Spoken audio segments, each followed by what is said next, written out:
Hello guys, അപ്പോൾ ഇന്ന് രാവിലെ തന്നെ നമുക്ക് അവിൽ കുഴച്ചതാണ്. ശർക്കരയും തേങ്ങയും ഒക്കെ ഇട്ട് അവിൽ കുഴച്ചെടുത്താണ്. പഴം കൂടി ഉണ്ടെങ്കിൽ ഉഷാറായിരുന്നു, പക്ഷെ പഴമില്ല. പിന്നെ ചായയാണ് ഇതിലേക്ക് കുഴക്കുന്നത്. എനിക്ക് ചായ ഇല്ലാത്തതുകൊണ്ട് ഞാൻ വെള്ളം ഒഴിച്ചു. ചായ ഞാൻ കുടിക്കാത്തതുകൊണ്ടാണ്. പിന്നെ കൃതി ബേബിക്ക് ഞാൻ മുട്ട വേണോ എന്ന് ചോദിച്ചു. അവളൊരു റെസ്പോണ്ടും ഇല്ല, വേണമെന്ന് പറയില്ല, വേണ്ടെന്ന് പറയില്ല. പിന്നെ ഞാൻ കുറേ നേരം ആട്ടി കഴിച്ചെന്ന് വന്ന് ഞാൻ തന്നെ അത് തിന്നേണ്ടി വന്നല്ല, എൻ്റെ പഴം ഞാൻ തന്നെ തിന്ന് കഴിച്ചു എന്ന് പറയാം. പിന്നെ ഉച്ചയ്ക്കാണ് ചോറ്. അപ്പോൾ ചോറ് ഞാൻ കോരി എടുക്കുന്നുണ്ട്. ഒരു 2-3 കയ്യിൽ ചോറിട്ടു. അതിന് ശേഷം നമ്മളെ ഉണക്കമീൻ, ഇത് മാന്തലാകുമ്പോൾ തൊലിച്ചായിട്ടാണല്ലോ എടുക്കണമെന്ന് കരുതിയിട്ടാണ് ഞാൻ മനസ്സിൽ തൃപ്തിപ്പെടുത്തിയിട്ട് കഴിക്കുന്നത്.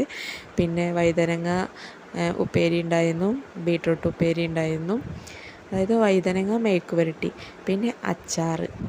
പിന്നെ നമ്മുടെ താരം വരുന്ന കേട്ടോ, അതായത് കടച്ചക്ക. നമ്മുടെ എന്താ പറയുക, ചക്കേൻ്റെ ചെറിയൊരു ഇതുണ്ടല്ലോ, കടച്ചക്ക. പല സ്ഥലത്തും പല പേരിലൊക്കെ അറിയപ്പെടുന്നത്. നിങ്ങളവിടെയൊക്കെ എന്താണ് പേരെന്നുള്ളതെന്ന് കമൻറ്റ് ചെയ്യണേ. അപ്പം നമുക്ക് കടച്ചക്ക നല്ല വറുത്തരച്ച് കടച്ചക്കയാണ്.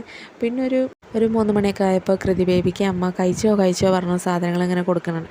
അപ്പം ഞാനും എനിക്ക് കിട്ടിയ കൊള്ളായത് ഞാനും വാങ്ങിച്ച് കഴിച്ചു. എന്താ അതിന് പേരൊന്നും അറിയില്ല, എന്തായാലും അടിപൊളിയാണ്. മറ്റേ പൊരി റൗണ്ടാക്കി എന്തൊക്കെയോ എന്നിട്ട് തിന്നാൽ മതി, പേരൊന്നും അറിയണമെന്നില്ലല്ലോ, അതൊന്നും അറിയില്ല.